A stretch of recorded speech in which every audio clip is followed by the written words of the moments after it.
Thank you so much. We're running a little bit behind, but I think we're fine. I think the program, as I understand it's going to be approximately 1 hour. So, but I do want to thank everybody. My name is Bob G, and on behalf of Asian Americans in Energy, the Environment and Commerce, I want to thank you for coming to our seminar that we are co-sponsoring with the SAIS Energy and Environment Club.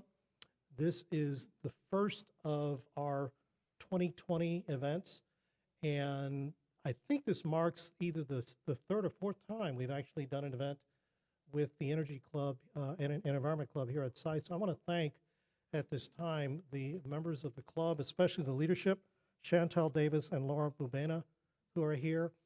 Thank you so much. Thank you, Chantel. Thank you for, let's give them a hand. Thank you for your collaboration. This is a very valuable one where it gives us at AE2C, the working professionals primarily, an opportunity to interface with the academic and a student community. And for both of us, it's a very productive endeavor, and we learn from each other. So thank you so much. For those of you who don't know about AE2C, let me just take just 1 minute to tell you a little bit about who we are. We're an 8-year-old organization that has chapters here in Washington, where we were founded. We have a chapter, very active chapter in Houston, and we're starting a Boston chapter as well. So we're growing in our reach as we speak. If you take a look at the back of the program, you'll see our vision and our mission. And the vision basically is to be the leading Asian American organization at the intersection of energy, environment, and commerce matters in the United States and Asia, bridging the values, business practices, and cultures of Asia and the United States. I know that's a mouthful, but the sentiment that it reflects is that it's very important for us to understand what's going on both in the United States and in Asia, and among Asian Americans in the United States about what's happening in the energy and environment sectors. Importantly, we have an open membership. You don't even need to be Asian to join. We're just looking for like-minded professionals. In fact, several of our founding members are not even of Asian or Asian ancestry. So we encourage you to join and go to our website and see the types of activities that we have done for the last 8 years. I think you'll find that one of our principal functions is professional networking as well as education. And this is why we're here today, because we're going to cover a very important topic. Before I introduce our panel and they'll take over, I do want to mention as a postscript, we do have, as I said, a number of events scheduled for this year.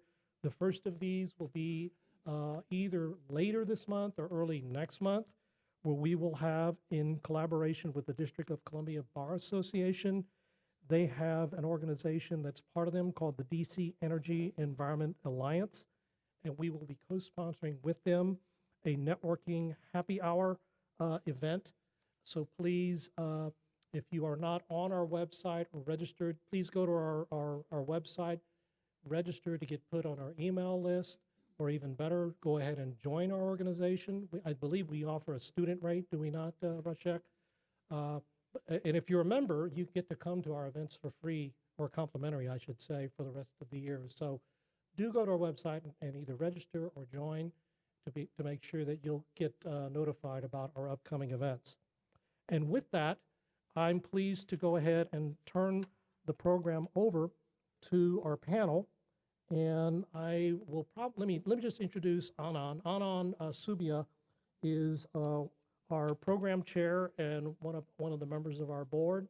And I'll go ahead and turn the program over to Anand. And then Anand, if you could go ahead and introduce the panel and the topic for discussion today. Thank you so much.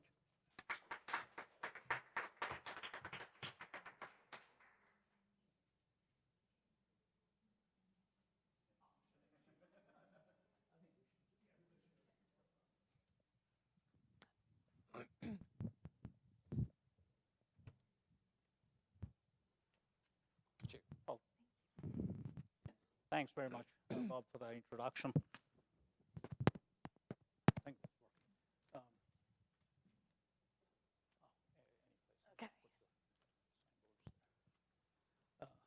Well, good evening, everyone. Thank you for coming for this event.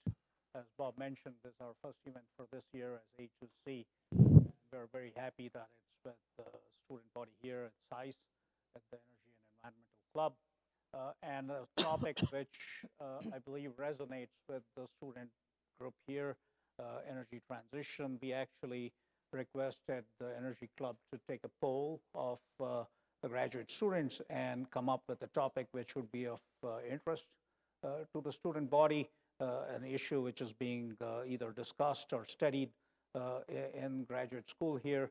And they came back. They previously had a subject, a seminar on energy transition. I believe it was in October last year.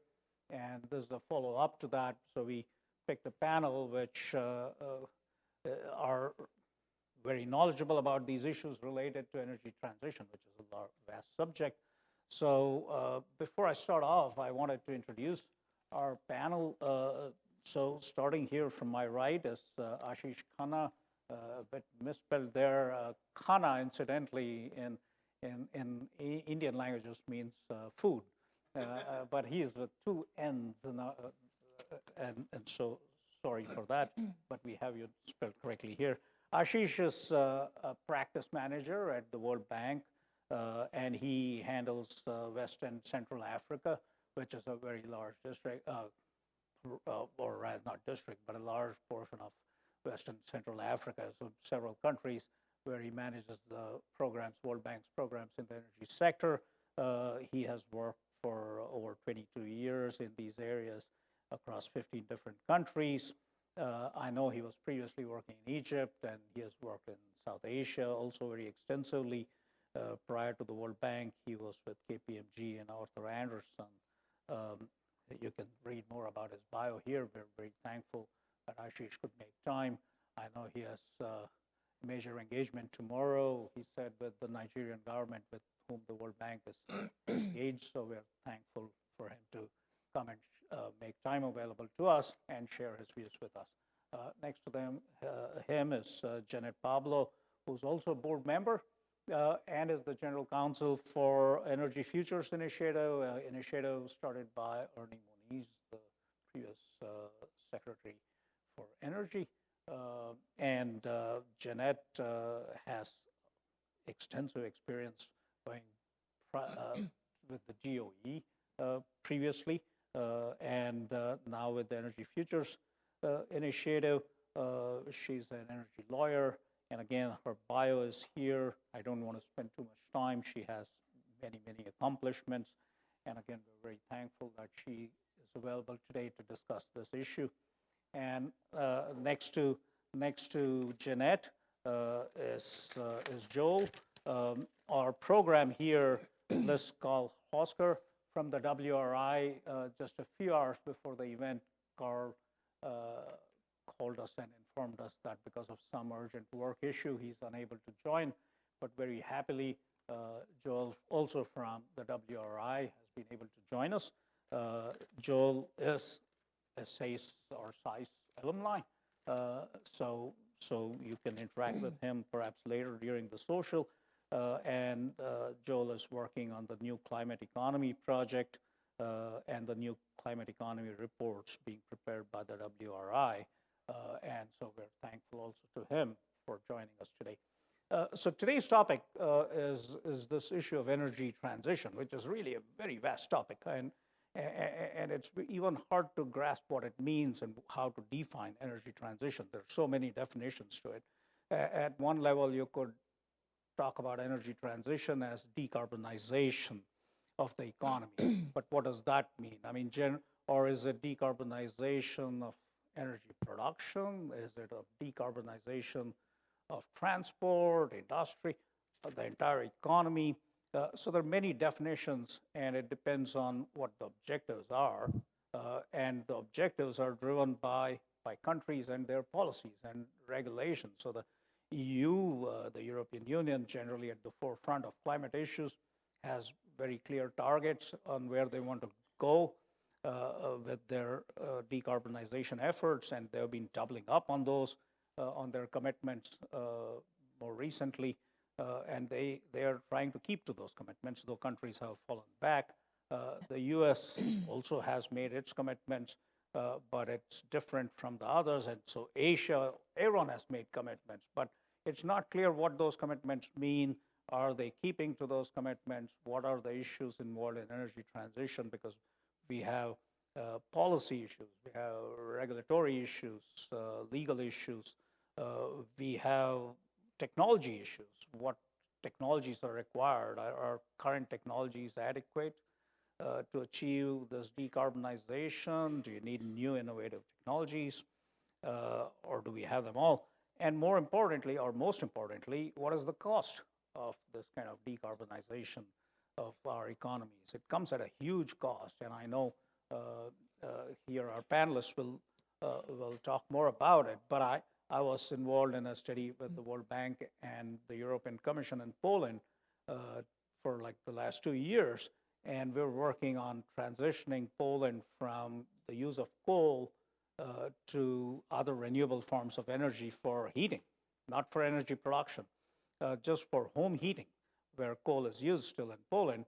And just the cost of transitioning from that over a 10-year period came to about $35 billion. And this for a tiny country, a relatively tiny country of the size of Poland.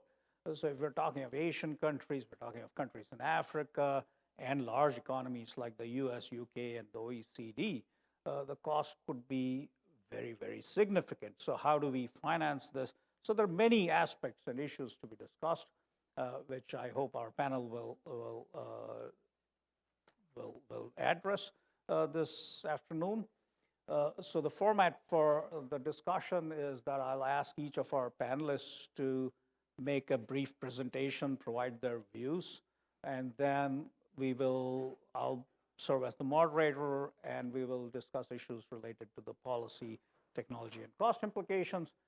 And after that, we'll open it up to the floor, and I hope you'll all actively participate and ask questions of our learned panel here and stimulate a discussion. So thank you again to our panel and to our audience. And I will request Jeanette to start off. I'm going to use the podium.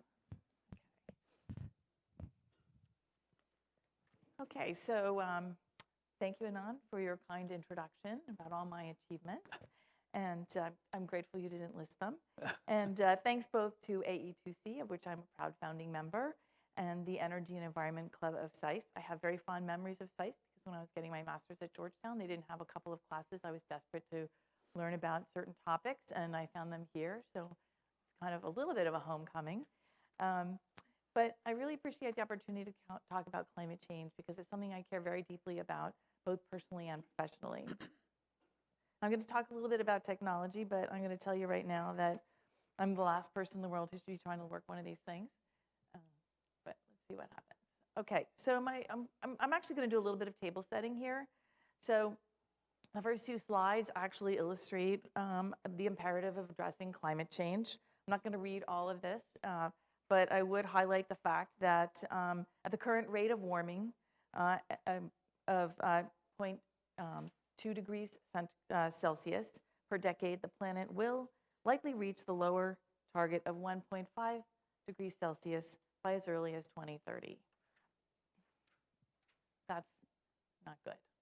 Okay, and sort of to illustrate it through pictures, here's a 6 slides showing the decline of ice in the Bering Strait from 2013 to 2018. You can see quite a dramatic, I wonder if this has got a, it doesn't really, it's not too bright, but you can see a huge difference here all the way over to there. All right. Okay. So this slide is transitioning to population. You can see the projected current population in 2015 and projected population in 2050. The arrows are 2015 numbers. The adjacent numbers are 2050 numbers. Yellow means population is going down. Blue means population is going up. I would draw your attention particularly to sub-Saharan Africa and emerging economies in Asia, which are going to projected to experience the very largest amount of growth. The current world population in 2017 was $7.6 billion. By 2050, it's supposed to be 9.8, adding 83 million people a year. And the populations of 26 African countries are projected to at least double their current population, with, according to IEA, Nigeria becoming the third most populous country in 2050. Looking at kind of the same map, but with a little bit of a different focus, you can see the orange areas are areas with the largest amount of electricity poverty. This is a 2016 number, but it hasn't changed too much. And so basically in sub-Saharan Africa and emerging economies in Asia, that represents 95% of the world's population living without electricity. So the juxtaposition of population growth and lack of electricity, and of course the hope that they will get electricity through a number of different means, is very compelling when you start to think about what kind of technologies we're going to need for our clean energy future and addressing climate change. Talking a little bit about the future of fossil in the world. Basically, according to the International Energy Agency World Energy Outlook that just came out, fossil fuels continue to grow through 2040. So you can see coal grows 17%, oil 25%, natural gas 48%. While some areas of the world can adapt, and their transmission systems can adapt to very high penetrations of renewable energy, 60, 70, and 80% plus, there are a number of regions of the world that are not going to be, we anticipate, significantly reliant on fossil fuels. To me, this underscores the importance of a very broad clean energy portfolio, including direct air capture and carbon capture and storage utilization. Again, talking about fossil fuel, you can see here that China and India in 2018 had almost 165,000 megawatts of coal under coal generation under construction. And to kind of put it in perspective, in 2018, the US had a total of 235,000 megawatts. So in 1 year, India and China combined had 70% of the equivalent of the entire coal fleet of the United States. In addition, when you think they're under construction, I don't know when they're going to be completed, but let's estimate that they're going to be completed. I guess it takes about 5 years. Let's say they're in the middle. Let's say they're going to be completed in 2020. A coal plant has a 40-plus year lifespan. We're already looking at 2060. So this is a very compelling argument in my mind. I'd be interested in your all's opinions for, again, a very wide cafeteria plan for technologies and policies to address these issues. Getting a little bit more local, you can see here is a map of the United States. Green, solid green is our subnational entities that are committed to economy-wide carbon neutrality. Kind of the bold green circle is electricity carbon neutrality commitments. These are two at the state level. At the city level, the blue, solid blue is economy-wide carbon neutrality, and then the circle is electricity carbon neutrality. So, but basically, while there's no question that the Paris Agreement is essential to the success of our global efforts to address climate change, I would not underestimate the actions by non-national entities, that's subnational government entities, as well as the private sector.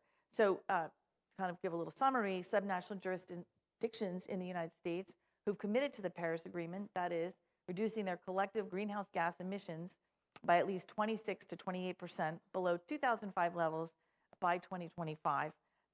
These entities collectively represent 40% of US greenhouse gas emissions. That's the equivalent to being the world's sixth largest emitter. They also represent 55% of the US population. That's more than the average. And 60% of the US GDP and an $11.7 trillion economy. That's larger than every nation in the world except for the US and China. And also, promisingly, analysis suggests that actions by these subnational and non-governmental entities could result in emissions reductions of 17 to 24% below 2000 levels, bringing the US very close to its 2025 Paris commitment currently. So what this slide shows, getting a little bit more granular further, it's from an EFI report which examined California's ability to meet its 2030 and mid-century climate goals. It shows the 5 sectors of the California economy in descending order of greenhouse gas emissions: transportation, industry, electricity at 16%, buildings and agriculture. And it shows if you look at all those bars, those are individual pathways for reducing greenhouse gas emissions in that sector. That's 33 pathways. And if you total up all of the similar ones in each sector, you find that energy efficiency actually is the largest source of potential greenhouse gas emission reductions. I've heard that other states are going through similar studies. Massachusetts, New Jersey, I think Delaware is underway. Colorado is about to start. Nevada State Legislature has mandated a study, and the New York City is undergoing a study. I think they're about in the middle of it. We're participating in that. And once these studies have been published, then we're going to have a much better sense of sort of the toolkit that exists right now on how to reduce greenhouse gas emissions in a variety of not just sectors, but subsectors. So for example, industry is going to be very difficult. And it's not really one sector, it's like 40 sectors. But we'll know a lot more, and I think these tools will be very helpful to us. I would be remiss in not referencing new players in the energy space, which also have enormous capability to either directly reduce greenhouse gases or to help other entities reduce them. This is building energy management, energy data analytics, smart cities, and a modernized grid, and global drones in energy. These players are going to need, however, technology, policy, and analytical support, and often a number of these are not even integrated into the electricity and broader energy sector at the private level. Lastly, we're clearly going to need a breakthrough technology portfolio in order to meet our mid-century carbon goals. What we have today is going to be literally, but not, depending on how it gets implemented, adequate to meet our near-term 2030 goals, but we really don't have in place the technologies necessary for the deep dive, 80% plus reductions economy-wide. So we're talking about what are smart cities. I haven't talked about urbanization, but the bulk of the world's population is going to live in smart cities, and their end-use emissions will be there too. Building performance technology, I've already mentioned. Advanced nuclear, clean cement, that's already underway. Direct air capture, advanced PV, bioenergy. Seasonal storage, what we learned in California, there are 5 instances in California when statistically negligible wind is being produced, and that extend over five days. So current battery storage is a few hours. We anticipate it can go to 8 hours, but we're going to need new technologies for seasonal storage, which is much longer time periods. And with that, thank you for listening to me. I look forward to our discussion and your questions. Jeanette, thank you so much. I think that was an excellent background to the issues we have to discuss this afternoon. Jeanette has provided a nice background on what's just happening, especially in the U.S. and the initiatives by the states. I think very important because each of those states are as large as many other global economies in the emerging world. And so that's great background. We also touched on the technology issues which underpin this transition. Let's now request Joel to provide his initial thoughts and remarks. Great. Thanks, Anand. Can everyone hear me? Okay, so it's great to be here. I did not know when I woke up this morning that I'd be presenting at this panel, but I'm glad to be back at SAIS. I actually just graduated from SAIS 9 months ago, so yeah, very recent grad, but thanks. From an ERE, by the way, and so I've been working at WRI since about 2015, and I've been working on their new climate economy project. So I kind of want to focus my remarks around the lens of the economics of the energy transition. So when I think of the state of play for climate progress globally, it actually kind of gives me whiplash because for every really positive thing that's going on, you've also got some opposing force. You know, you've got more than 100 countries have said that they're going to increase their ambition in the Paris Agreement this year. But most of those, that's the good news. The bad news is that most of those countries are medium and small economies who are emitting a very small portion of the global total. While you got big emitters like the United States really moving in a complete opposite direction. The good news is renewable energy is growing exponentially, but as Jeanette was showing, fossil fuels still make up a massive chunk of, more than 2/3 of our total energy consumption. The good news is carbon pricing is in place now in actually 77 countries, states, and other jurisdictions, which carbon pricing is going to be absolutely essential.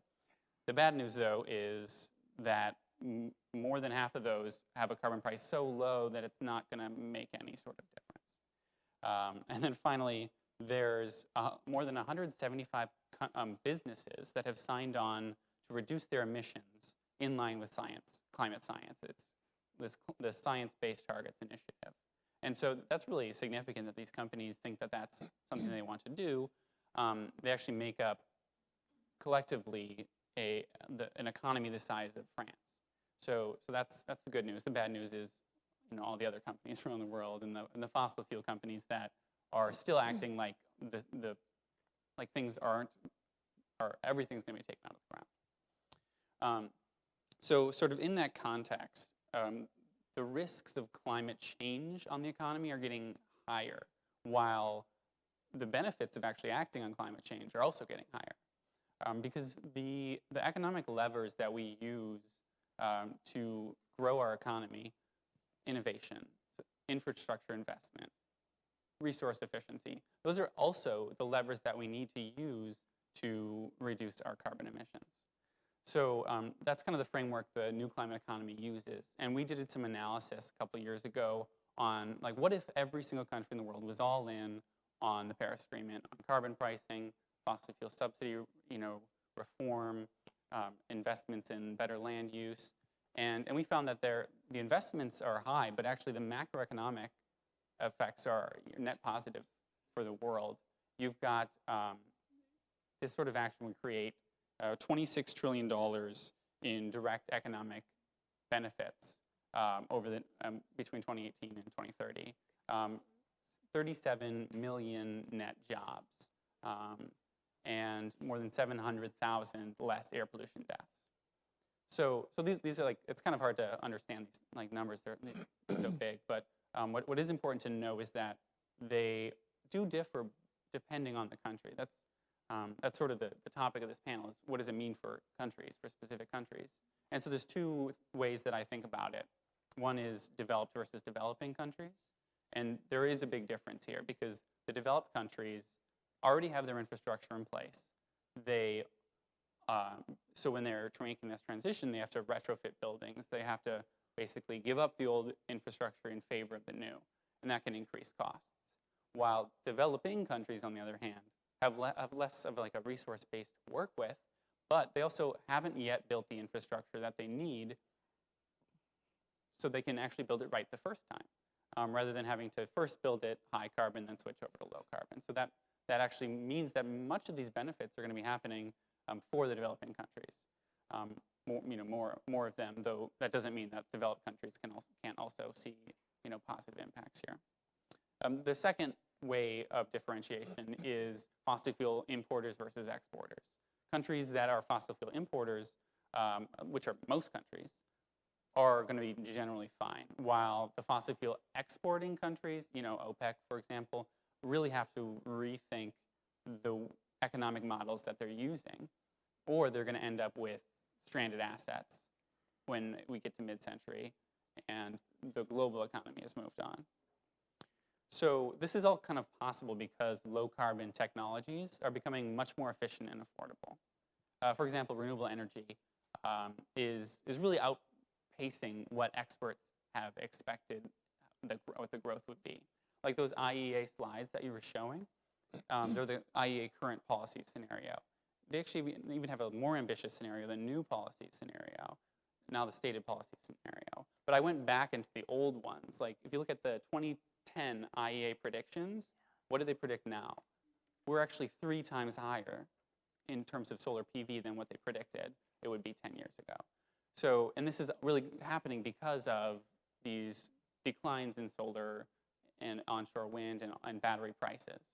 And actually this year, the International Renewable Energy Agency says that of the new onshore wind and solar PV projects being commissioned in 2020, more than 3/4 of them are going to be cheaper than fossil fuels, either gas or coal, and that's actually without subsidies.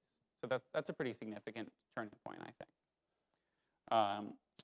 So as these economics change, it's really going to affect different sectors of society differently. So I do think we need to consider decarbonization through the lens of a just transition, both within, like between countries, the richer and poor countries, as well as within countries, to make sure that we're bringing in everyone, bringing all sectors of society onto the table, and identifying where these social and economic benefits can be had, and using them in the right way to promote equity. So there's really a lot of work here to do, but I think there are some win-win policies that we can focus on. But even though they're win-win, they're not going to be easy, but they're worth it. Thanks very much, Joe. That's an interesting perspective on not just the huge and enormous problem facing us as we look at different economies and what they need to do, though there are a lot of positives and all these commitments being made at the Paris agreement, but we have seen in the past, going back to the Kyoto Protocol, that many countries did not meet their obligations. So making a commitment and meeting those obligations are two very distinctly different things, as we have seen. And so one sometimes wonders what these global commitments mean. And that has a major implication. And it's also understandable, because transition has a major impact on countries' economies. It has an impact on people's jobs. And there are losers and winners, as Joel mentioned. And so we had to look at it from that prism and see what really will get the political bodies to act on these issues, which are well known. With that, I'll turn to Ashish, who has a lot of experience in Asia and in Africa, emerging countries which face the same issues, but find it even more challenging given the resource crunch they are in. So Ashish, over to you. Thanks. So as Anand has indicated, I'm going to speak a lot from a developing country perspective, what these transitions mean. And I will try, because I'm sitting in an academic school, to give students a little bit of flavor of what is it like in these countries to implement these kind of things, beyond the academic side. I would say I'll talk about 4 whats of what's going to happen on energy transitions, and then 4 hows of how this energy transition is going to take shape. The first part of the what, which is, I would say, the most difficult one, is how will this decarbonization happen along with huge electrification expansion. So what is the big issue is the inequity that exists today in the world. The per capita energy consumption is about 200 gigajoules per capita in US and Australia, and it's less than 20. We're looking at the ratio of 10%.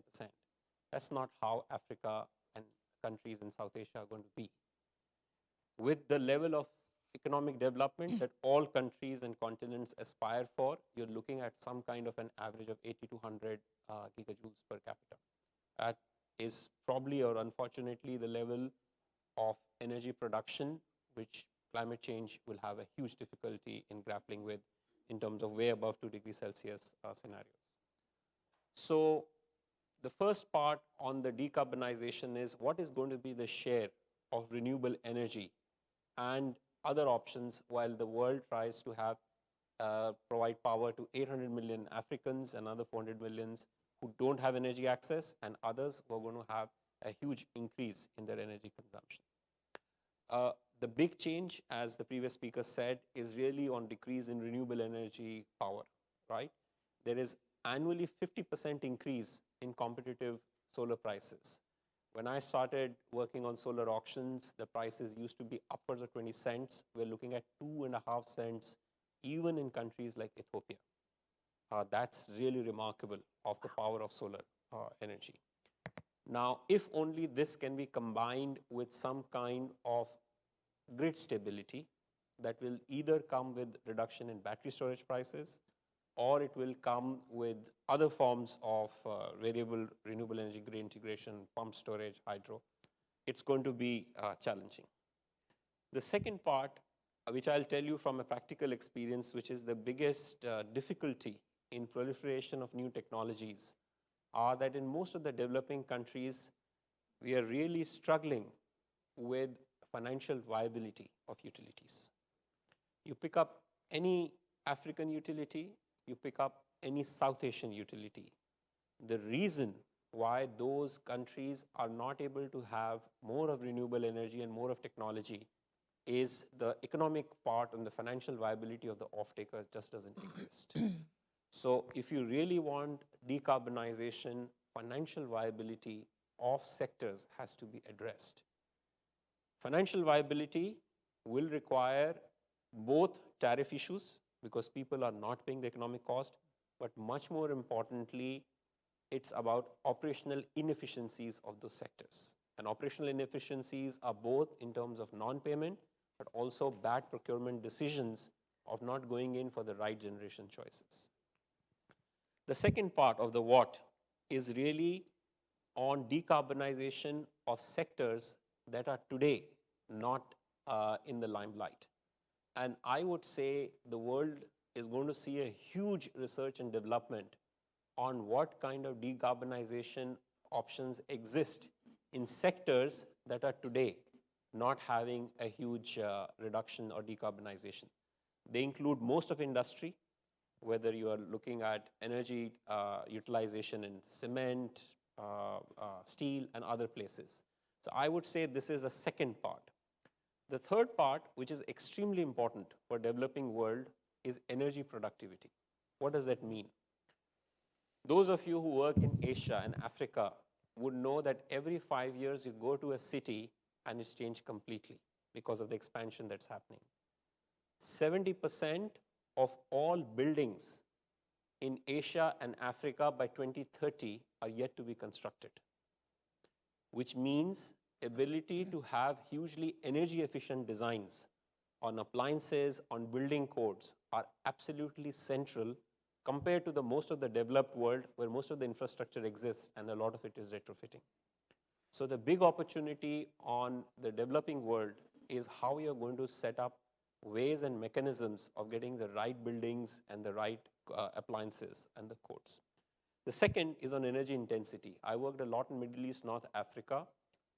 It has one of the worst energy intensities. 1 unit of GDP increases energy by 2, whereas in rest of the world is 1/3, which means you actually need to reduce the level of energy when the GDP increases. So until unless the energy intensity of growth comes down, it's going to be difficult. The fourth and final thing on the what is fossil fuels, as you have seen from IEA and everyone, are here to stay.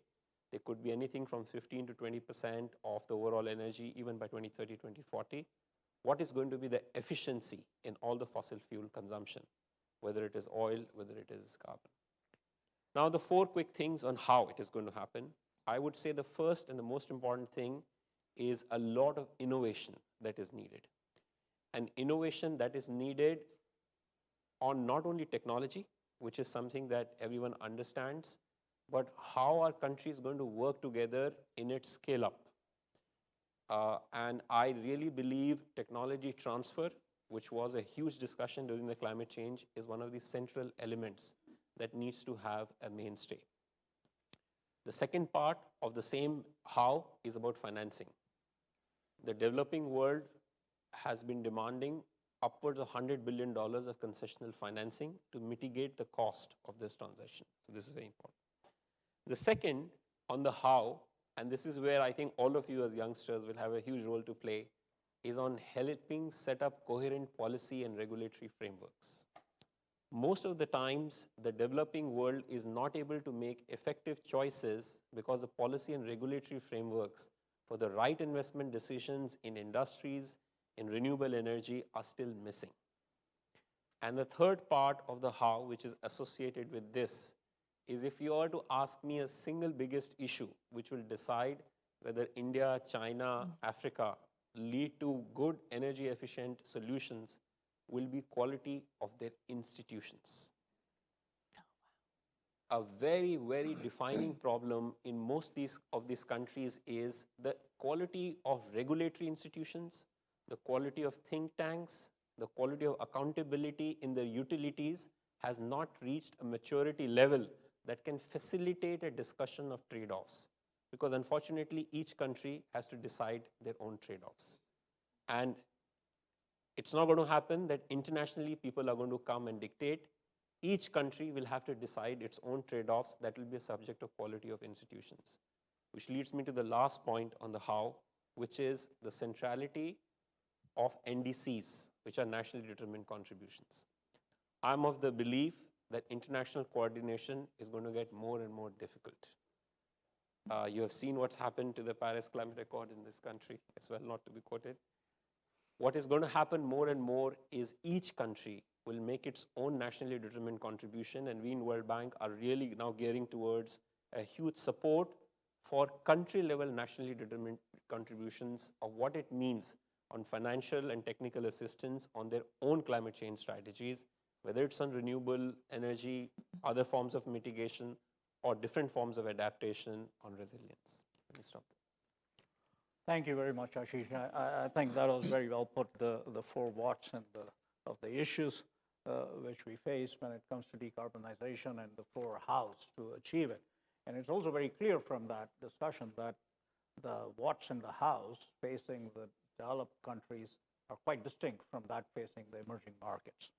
The challenges are different. As Ashish mentioned, the developed world, the OECD world, has systems which are already grandfathered in. They need to either improve on it, which has a certain implication, policy and cost implication, whereas for the emerging markets, the opportunity exists because much of that growth hasn't taken place and will be taking place over the next 15, 20 years as the demand grows and these economies improve. But with that opportunity comes the huge cost implication, an enormous cost implication. Ashish mentioned $100 billion requirement per year, which is required, and what kind of innovative financing or financial instruments will be put in place to make that happen, and who will pay for it, and is there the political will? So taking from what Ashish is talking, I would like each of the panelists perhaps to, we have discussed several issues, but maybe parse it down to these key issues, the policy regulatory implications in the developing world, and then perhaps we can talk about technology issues, and Jeanette alluded to that, whether it's control systems, the smart grids which we need to integrate all these renewable energies, and look at what those implications are, what is required. Do we already have it? Do we need new innovation, or is the current technology adequate for what we need to do to transition from predominantly fossil fuel-based economies to a greener economy?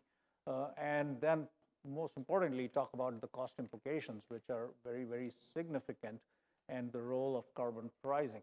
So going back also in the policy debate, as Joel mentioned, there are carbon prices, but they're very, very low. They're not high enough to get policymakers to take the decisions they need to take. So perhaps, I don't know where we'd like to start. Jeanette, perhaps you could start in the same order in which we had the initial presentations, talk about some of the policy implications as you see it. Perhaps since you have focused a lot on the US and other OECD countries, what do you see as the policy imperatives there for what they need to do? Because they're also some of the largest emitters of carbon in the world. So when I think about policy, well, innovation is really like required at the policy level, the technology level, and the business model level. And at the policy level, like at EFI, we sort of bifurcate timeframes. So policies for today, and then policies for starting today for tomorrow. Because if you're talking about, it's hard to talk about one, but if you're talking about technology advancement, from, say, initiation or conception to deployment, you have 30 years. Well, 30 years from now is 2050, and that's when we're hoping to actually have made significant reductions, and we're not all going to make them in that last, 6 months of 2049. But so what I'd start with is looking ahead to the kinds of technology advancement that we need to meet our mid-century goals. The kind of policies and funding we need are really like I'm sort of a DOE person, so we really need to amp up our investments in all kinds of technologies across the energy sector, and start right now. And Congress is sort of contemplating those kinds of things.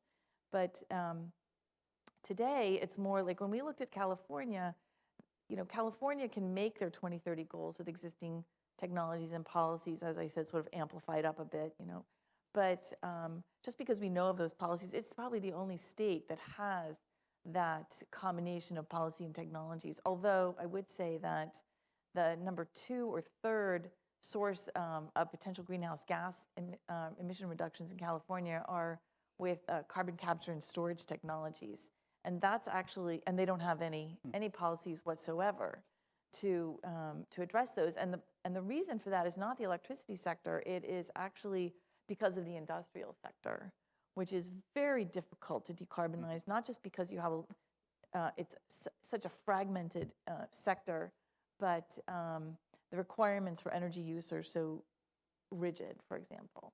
So, and then kind of policies to address, you have I guess I'm talking about really differentiated policies. Like there's no policy. The UN can't come up with a policy, in their COP negotiations. A country can't either. It has to be highly differentiated according to circumstances, whether you're really broader, developing versus developed. But, for example, New York City is going to have 1 million buildings existing today in New York City are still going to be standing in 2050. You talk about embedded infrastructure and the need to change. And then, I thought it was very compelling, the statistic that 70% of buildings in the developing world for 2030 have yet to be built. I mean, that is a phenomenal opportunity. So I would just throw that out there, and I'm so interested in hearing what my colleagues have to say because I've already learned so much. I think, Jeanette, what you said is very critical. The differentiation of policies required, because we generally tend to focus on energy production when we talk about energy transition and decarbonization, and we forget that the industrial sector is perhaps the most challenging. Transport is very challenging. And in the industrial sector, it's so diverse. So when you talk of energy-intensive industries such as steel making or making of glass, cement, these are extremely energy-intensive industries, chemicals, which need fossil fuels. They're fossil fuel-based sectors. You can't produce a lot of what we have, plastics, without fossil fuels. I mean, it's heavily dependent on petrochemicals. It cannot be done with renewable energy. If you're looking at steel or cement making, the amount of heat required cannot be generated by renewable energy resources. And so similarly in transportation, we have issues, whether it's a fleet of cars or the airplanes and cargo ships. So the differentiation is clearly very critical because so I also wanted to ask Joel, because Joel, you've been working on the climate economy reports. Do you see that distinction, and where do you see the political will? Everyone seems to talk about energy production. From your point of view, from what you've seen, do you see the political establishment making that distinction, putting in place different policies to address all these issues? What is required to make this transition happen? Yeah, that's a great question. So, I mean, I'd start with carbon pricing as the first sort of policy and regulatory, the first policy underpinning. And in addition, though, to carbon pricing, a lot of countries are actively putting in place fossil fuel subsidies, which are essentially like a negative carbon price. So, I mean, it's in the hundreds of billions of dollars per year globally. But then that's like the IEA. If you look at what the IMF, how they define fossil fuel subsidies, they actually look at like what is the cost of not putting a carbon price on and the distortions that it'll create.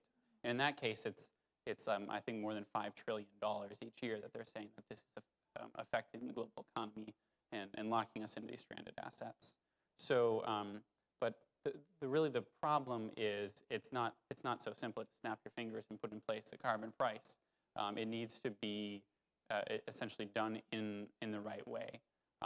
And it can help, like you're saying, with the financial needs if you use that money to invest in, if you use the money that made from the carbon price to invest in renewable energy, for example.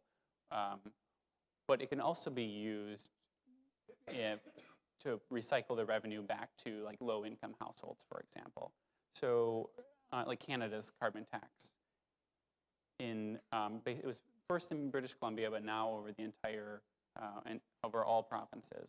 And what they do is essentially they're returning a portion of the revenue back to the lowest income households at a level that they're actually better off than they would be otherwise without that carbon tax. So that's the sort of policy design that's needed to get that buy-in. On the technology question from earlier, I've been doing quite a bit of research on low carbon cement, which is one of those really difficult sectors that you're talking about, and it makes up 8% of global emissions right now. And cement is such a tricky issue because not only is it heat to heat the cement kilns, but you actually have just like from the very chemical reaction to make cement, turning limestone into lime, it emits carbon dioxide in the process. And so that's not something that you can just fix by shifting to renewable energy. It makes it much more difficult. So we have some technologies like in the near term to change things where like maybe you're using less cement in your concrete and changing building codes to make different types of concrete possible. But ultimately, we do need to develop either like these novel cements. There's some really exciting new stuff just in the research and development phase where they're actually can reduce 90% of the cement emissions just from the different type of chemical reaction that they're using, or carbon capture and storage. So both of those are super far away. You've got the near-term solutions like changing out the composition of the cement or increasing energy efficiency in cement plants. But then you have to really combine it with longer-term support for CCS or for novel cements. So whenever you're dealing with one of these policy issues, it's so difficult to have both this like short-term vision and also the long-term vision. But that is what it's going to require. Mm-hmm.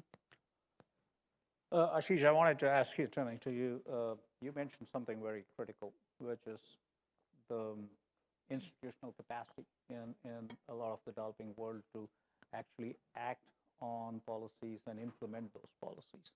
And in many of the countries where you have worked and I have worked in Asia and Africa, we have seen that regulations are frequently put in place either with the support of the World Bank or various developmental agencies, the USAID and other developmental agencies from around the world. And they're pretty strong in terms of their commitments to introduce renewable energy and make their economies more resource efficient. But you see this vast gap between what's on paper and how it's implemented. Is it, in your view, a lack of political will, or is it a combination of lack of political will with the lack of institutional capacity? And how do you improve that capacity? How will you bring that vast group of emerging economies to act on this? And that's quite apart from the financial challenge they face. Mm-hmm. So I think it's very difficult to quantify a particular issue because it's very contextual. But frankly, it's also the whole development paradigm of building human capability, mm-hmm. right? I would say the struggle in a lot of developing countries is, while they, for example, are making nationally determined contributions, is that it has to be a function of how does decarbonization and low carbon fit into the larger growth trajectory of that country. Mm-hmm. Each country has a particular sociological constraints, not only political. It means a certain urban-rural divide, a certain job, a certain mindset.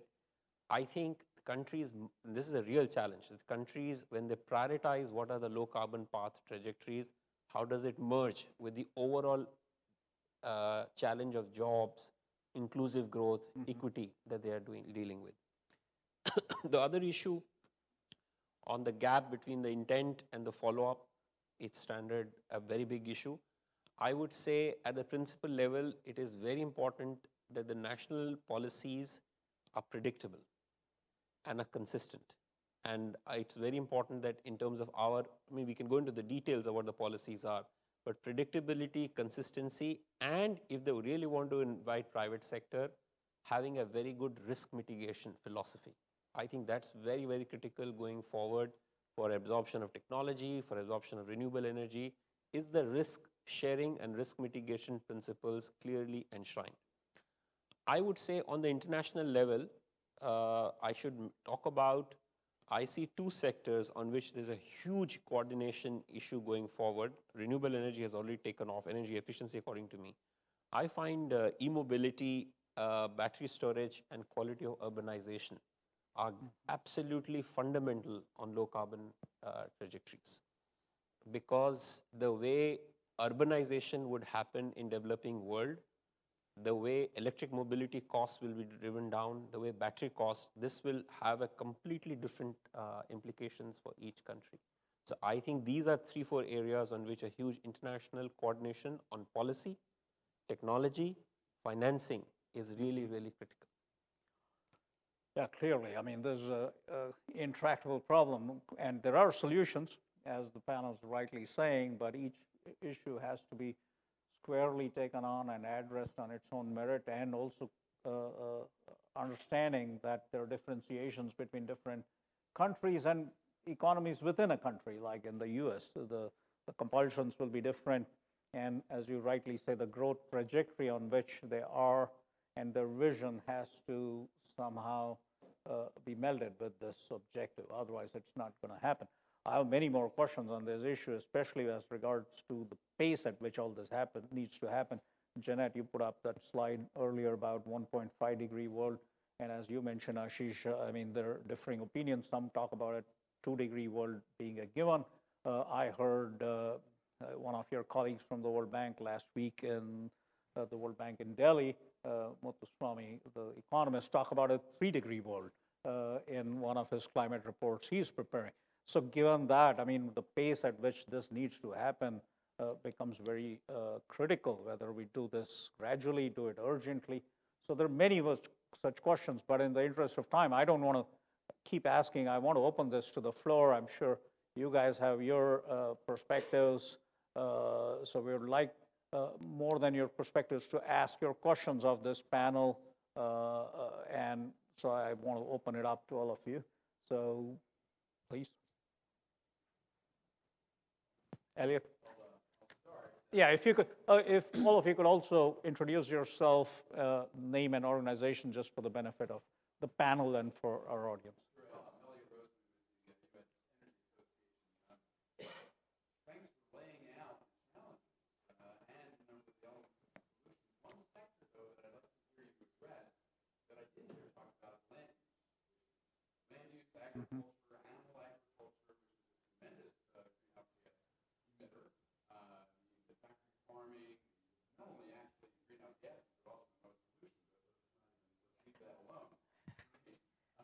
But it's estimated that up to maybe 15%, 18% or so of greenhouse gas emissions is from sort of the agricultural and land use sectors, and yet we see rainforests being burned down in order to grow crops. I mean, address that whole issue, and how do you get your arms around that? That also gets into some cultural issues as well. It's complicated, but address the land use issue, please. Should we pull a couple of questions? Yeah, perhaps take a couple questions and then have the panel address that. So that's a very important thing. I mean, we talked about industrial and e-mobility and production, but we are not talked about land use, which is an agricultural sector, which is a huge emitter, as Elliot rightly pointed. Yes? Hi, my name's Will. I'm a first-year student at SAIS right now. I like how, sorry, I'm forgetting your name, but no, obviously the emerging markets present a great opportunity, right, to leapfrog in terms of infrastructure as well as energy for renewables. But as we're seeing today, it's also a potential threat, right, because we're seeing coal plants going up in emerging markets in Egypt and Kenya. South Africa is about to start fracking soon. Indonesia is building coal plants, even though it has pretty good solar and geothermal potentials. So how do we minimize the threat that is being presented, right, because of international financing, whether it's Chinese or other national governments or private sectors? How do we kind of deter that threat from becoming greater for the next 40 years, 50 years, like we saw on the slides earlier? And how do we kind of turn that threat into, right, because it's not a one-way street, right? Like, we can turn that into kind of a promise, how to turn these coal projects into renewable, whether it's solar or geothermal. Can we just briefly address that as well, please? Thanks. Okay. Yeah, I mean, Jeanette put that slide up where it showed China and India are putting up, was it 168,000 megawatts on an annual basis. And so, yeah, and it's not just China and India, but many countries, Vietnam. In fact, Germany is going back to some of its coal plants because it shut down its nuclear plants. So, yeah, your question is how do you make that shift? Okay, we'll take one more question and then I'll turn it to the panel. Hi, my name is Alicia. I'm a first-year student at SAIS.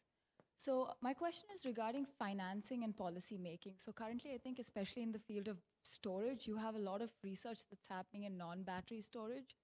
So things like hydrogen, pumped, et cetera, et cetera. And I think it's a very diverse field. There's a lot of technology spanning a lot of areas of expertise. So do you think it makes sense for policies to focus funding in the most promising aspect, or for it to, put a little bit of money everywhere? What do you think is the most effective, especially when you have a short timeline, because you wanted to get, you wanted to be operationalized as soon as possible for renewables as well? That's an interesting question in terms of where should policymakers focus? Should they bet on a technology, or should they equally fund various initiatives and let the marketplace decide? That's always been a challenge. So I think three very good questions. So I'll let our panelists decide which ones they want to address, or any of them. So we have the issue on land use and agriculture. We have on coal being still developed in the developing world and how to shift them. And this issue on where do you place your bets? Should policymakers take that call, or should the marketplace take that call? Okay, I can start with the leapfrogging question in terms of coal plants going up all over the world. So yeah, a lot of these plants are in construction, and we're hoping that they are not actually constructed. That or that they never get past the policy planning process, because that would really set us up to miss a lot of the climate targets. So I think that one of the most important things to minimize that threat that you're talking about is to really bring up the air pollution costs as much as you possibly can, because I mean it's easy to say, like, oh, this is cheaper, this is but to think about it in a purely like cost and benefits. But one of the costs that's most frequently forgotten about is air pollution. So I mean in China, this became sort of a problem, particularly like near the major cities in Beijing, where they're moving coal plants away from the cities because it was causing this deadly smog. I mean, these are the sort of lessons that should be learned, in other emerging countries, like in Africa, where they're building coal plants. Like, you don't want to have the same problems that China did. And South Africa is really the only major African country that has substantial coal, and that's caused all sorts of problems. It's caused thousands of air pollution deaths. It's also led to coal ash spilling into water, degrading water quality. And I think that's if you're trying to make a policy argument, that's going to speak to people quite well. The costs are really changing too, and I think that while it makes sense to build a coal plant now, that plant's going to be around for decades, and as basically the cost of coal plants are going to continue along the same line, while the cost of renewables are going to keep going down and down and down. So it's really at risk of becoming a stranded asset. I think it's important to think about, is it natural gas that's replacing coal? Is it renewables? Like, obviously, I'd love to say it should all be renewables, but that they're like natural gas doesn't really make sense from a climate standpoint from like the United States anymore. But for say countries in Africa, it's hard to think how they could possibly meet their electricity access needs without investing at least some natural gas. But you just need to make sure that the policies are thinking about how long is this bridge actually going to be, and what are the guardrails for that bridge, to actually make sure that it's not going to be locking in the wrong kind of infrastructure. And in fact, sorry, all my examples are from Africa since that's what I have done the most research on. But the new IEA Africa Energy Outlook was looking at like what would it take to achieve universal electrification in Africa by 2030, so only 10 years from now. And they said that actually more than half of that is going to be off-grid sort of solutions. So it's off-grid is not the end-all be-all, but it could be sort of, again, like a bridge to microgrids or something bigger like that. So, yeah, I think I've talked enough there, but I think, yeah. Well, I would like one of you to address either land use or the other issue on where the technology bets should be and role of policymakers. So unfortunately, the land use is not my area of expertise, so I won't be able to answer. But very quickly, on this question of the intersection between policy and funding, it's an interesting question on which I would say there are two other aspects that are very important. First of all, the government's job should be largely to look at some of the policy issues, but they need to be clear on the objectives. I'll give you an idea on renewables. Now, you find a huge number of countries, including India, where I worked a lot, the scale up from 20 gigawatt to 175 gigawatt renewable energy was largely energy security. It had nothing to do with industrial policy.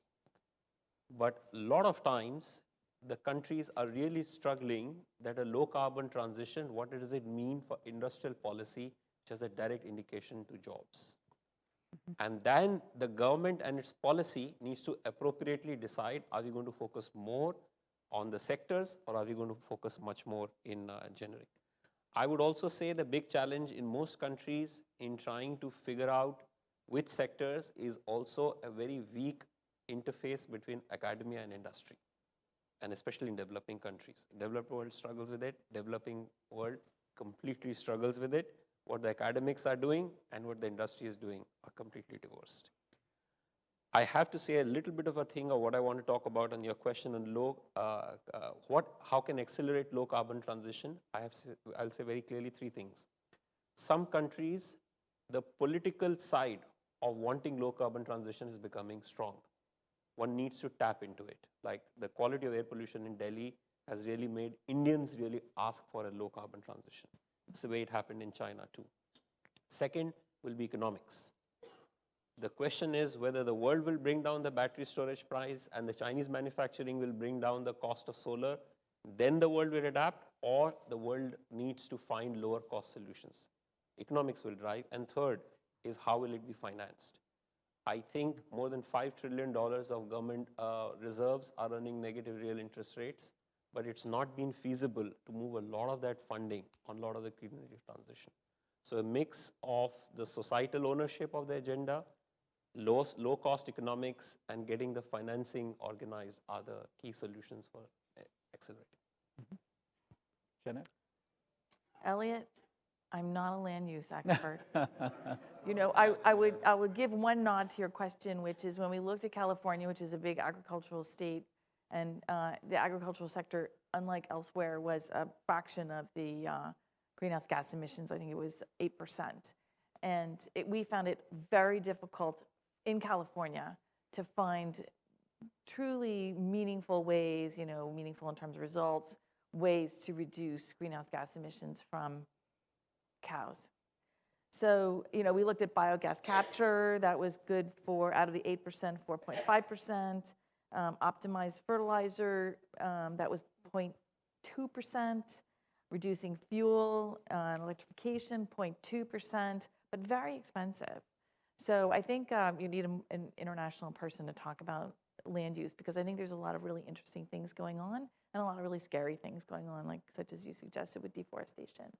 Kind of going to one of the other questions, you know, what it sort of illustrated to me was actually stepping back and looking at co-benefits and a bigger picture. So for example, carbon, we've talked about carbon price, we've talked about what, you know, not what price it should be, but the concept of high and low. But I can illustrate an example where I was working for a utility. We had a coal plant. It was one of the largest coal plants in the country, San Juan Generating Station in northern New Mexico. And we were running into a regional haze issue, compliance issue with EPA. We're trying to figure out what to do. It was a question of NOx. We wanted to put on the cheap NOx reduction, which didn't achieve as much reductions as opposed to the expensive one. So 240 million versus practically $1 billion. And we looked at SOx, NOx, mercury, and water usage. And one of the people in the room, a really smart person, probably graduated from SAIS, said, why don't you model a carbon price, just a nominal carbon price? And we modeled a $2 carbon price. And on top of all the other costs associated with those reductions of all those other things, plus a 50% savings in water, it totally flipped it from putting NOx reduction technology on the plant and extending the life to shutting down half the plant, 700 megawatts. So, you know, thinking of things in a really dynamic, complex way is sometimes an opportunity for finding solutions that if you kind of look at a one-off, you're not going to be as successful. And, you know, when I look at, so we've taken a lot of big hits in Asia and Africa on fossil fuels, but I would like to remind everybody the United States is the #1 producer of oil and natural gas. And also, China got some kudos a couple years ago, and for the first time they invested more money in renewable technology advancement than coal technology, but they reduced their coal plant production, but then they just exported their coal, which is actually what we're doing, exporting our coal even as we shut down some ours. So thinking in a really holistic way is probably one of our best chances of getting ahead. And again, kind of thinking about, let's talk about West Virginia. I'm not going to slam West Virginia, but West Virginia has serious unemployment. They have not a ban, but a sort of a prohibition on solar generation. They do have some wind, but if you want a data center from Google in your state, which is a lot of good jobs, you're not going to get it in West Virginia because those people want a low, no carbon energy source. And so, you know, should West Virginia suddenly become pro-climate? You know, I'm not knocking West Virginia, and I'm sure there's a lot of people there who are very interested in climate reductions, but it does have a little bit of a reputation of being not pro addressing climate change. But they are pro jobs. They need jobs. There's a lot of reasons why you would go to low carbon and maybe change some of your perspectives. And they have some serious environmental and air issues as well. So I think, you know, looking back and examining things from a more holistic way gives us a little bit of a better chance of getting ahead. I recognize we're running way out of time, but with the indulgence of and the permission of the panel, I would just like one very quick round of questions more, which we can address. I know it also cuts into our social, but there's an interesting discussion. I know we did not address the land use issue, which is a vast topic in itself. So maybe 3 more questions and a quick answer from our panel with your permission. I know we are imposing on your time here. Sorry. Hey, thank you so much for the panel today. It was a very engaging discussion, and I'm sure all of us learned a lot. I'm Shreya, I'm a first-year SAIS student. So my question is with respect to the effectiveness of carbon offsets, especially in the aviation industry. So recently, we've seen many like big airlines, especially Delta and JetBlue, they've announced like big carbon offset programs. So what do you think, like how effective do you think these carbon offset programs really are in the long term? And do you think they're just sort of a mechanism to shrug off responsibility? Like, are they better off investing in research surrounding like more efficient ways, improving efficiency in the aviation industry, or are they better off investing in carbon offsets? Excellent question. Couple more. Hi, my name is Jake Stockman. I'm a second-year student. My question is about the nonprofit and private sector. So Jeff Bezos recently announced a $10 billion initiative with practically no details. And you also see companies like Walmart, for instance, has been lauded for its efforts to reduce its carbon footprint. I guess my question is, are these meaningful and effective measures of combating climate change? And what is the role for nonprofit and private sector voluntary activities? Mhm. Other questions? Yes. Hi, I'm Avijit Sengupta. I work for Department of Energy. What do you see the future of nuclear all over the world? Nuclear. Okay, since this will be perhaps the last round of question, I'll permit perhaps one more question if anyone has any burning question, and then we'll turn it over to the panel. If that's it, then okay. So, so we have three questions here. One is the carbon offset in aviation sector, which is very interesting because the CORSIA negotiations are taking place. I mean, in a few months they should be coming out with something, and which is interesting because it's outside of the Paris Agreement. It's more driven by, I think it's the Chicago Convention, which is outside of all of this. So it has more of a promise of actually happening. And so that's an interesting question. Is it meaningful and what it will do? The second is on private initiatives and not-for-profit initiatives, especially like the $10 billion initiative by Mr. Bezos, and what role do they have? And the last question on nuclear energy and its role going into the future. So in which order do you wish to take it? Okay, Jeanette? Okay, so I know the penalty of going last now. So my answer to the first two questions is actually almost the same.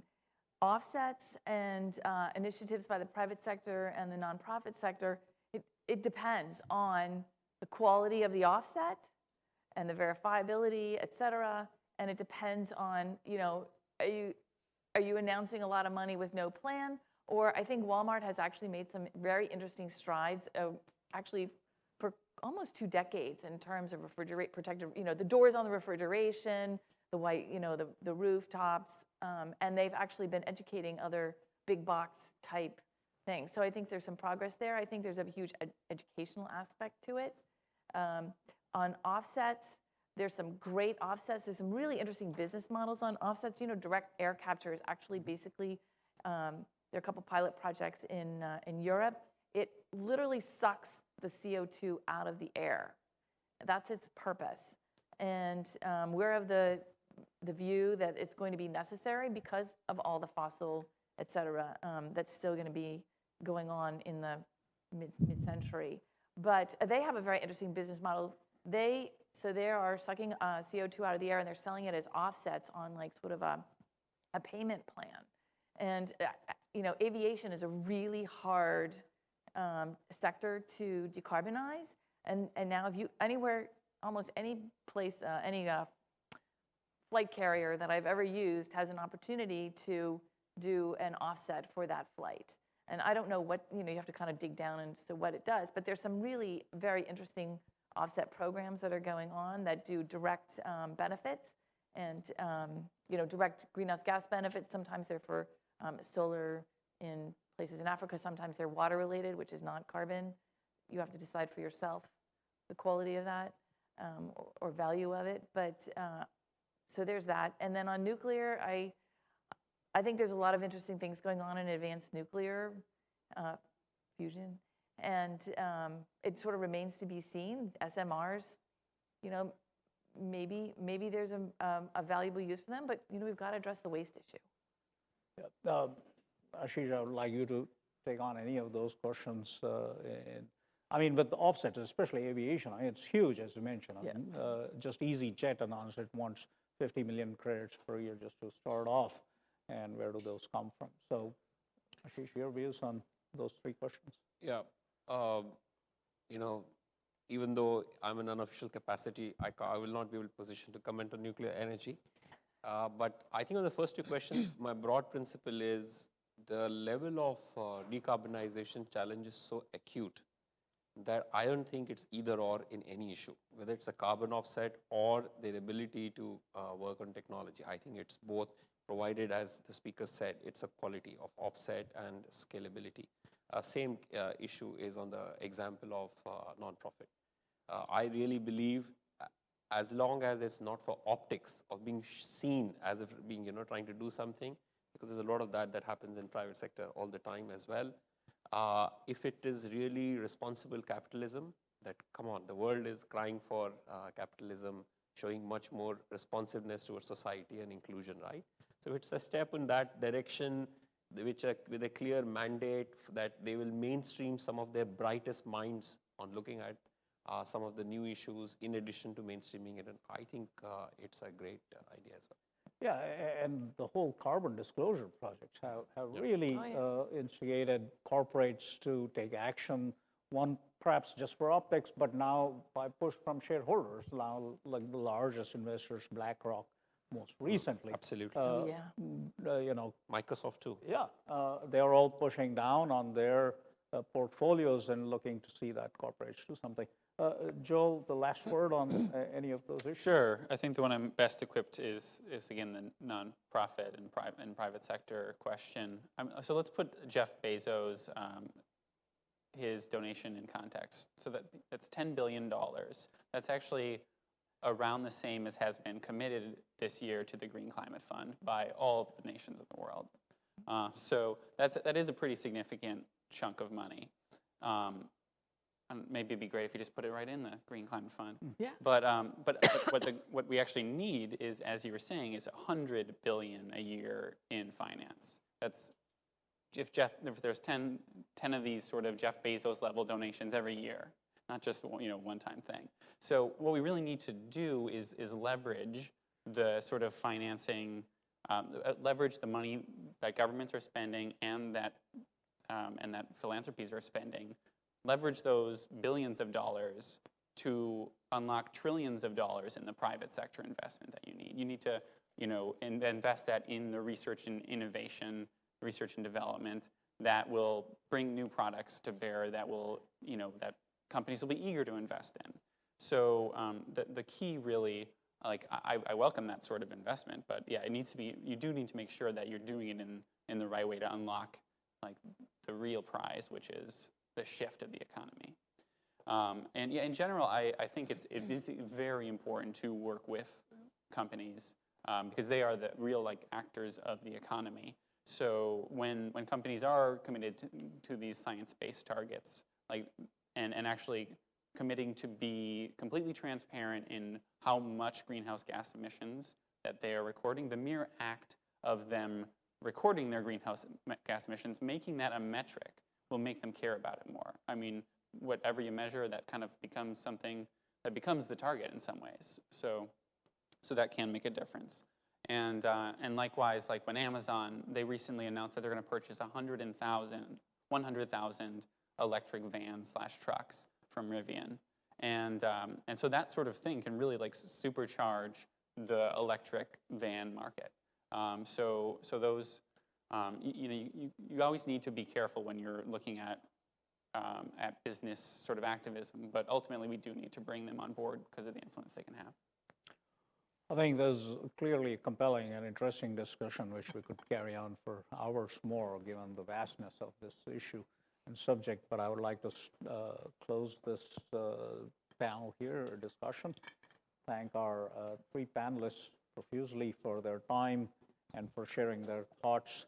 So let's give them a big hand. I think Zoe's gonna make some. Zoe. Yes, I would now like to introduce SAIS to make remarks. Also currently interning at EFI. On behalf of the SAIS Energy and Environment Club, I would like to thank everyone for attending this event this evening. It seems like there are a lot of opportunities ahead of us, but we're also facing a lot of complex issues, and the energy transition will require differentiated policies that both address the issues while taking advantage of the opportunities ahead of us. We would also like to thank AE2C for co-hosting this event. A special thank you to Anand, Jenny, and Rashek for their work in organizing this event. I would also like to thank our panelists, Joel, Jeanette, Ashish, and Anand for this for participating in this very engaging panel discussion and sharing their insights with us. We look forward to continuing the relationship with AUTC and holding more events like this in the future. Thank you very much. Thank you.